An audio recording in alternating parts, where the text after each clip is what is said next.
নির্বাচনী মিছিল, স্লোগান, জনসভা, পথসভা ও উঠান বৈঠকে এখন দম ফেলার ফুরসত নেই প্রার্থীদের।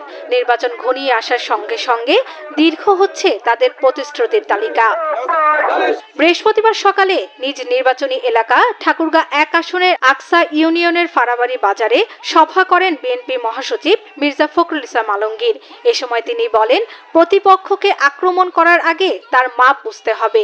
সেই সঙ্গে এবারের ভোট জালিয়াতির সুযোগ নেই বলেও জানান বিএনপি মহাসচিব।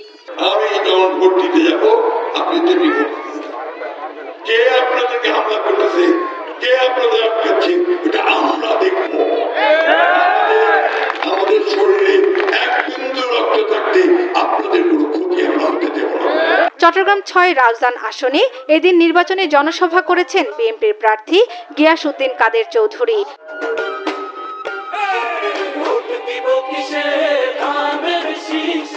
ও চট্টগ্রাম ৭ আসনে প্রচার চালিয়েছেন হুম্মাম কাদের চৌধুরী। এ সময় জনগণের কাছে ভোট প্রার্থনা করেন তারা। চট্টগ্রাম ১২ আসনের পটিয়ায় গণসংযোগ ও মতবিনিময় করেছেন বিএনপির প্রার্থী এনামুল হক এনাম।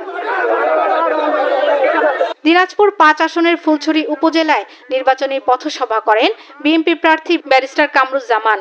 এ সময় মানবিক ও উন্নত বাংলাদেশ গঠনে ধানের শীষে ভোট চান তিনি। এদিকে নির্বাচনী প্রচার চালিয়েছেন শেরপুর ১ আসনের বিএনপি প্রার্থী ডক্টর সানসিলা জেবরিন প্রিয়াঙ্কা।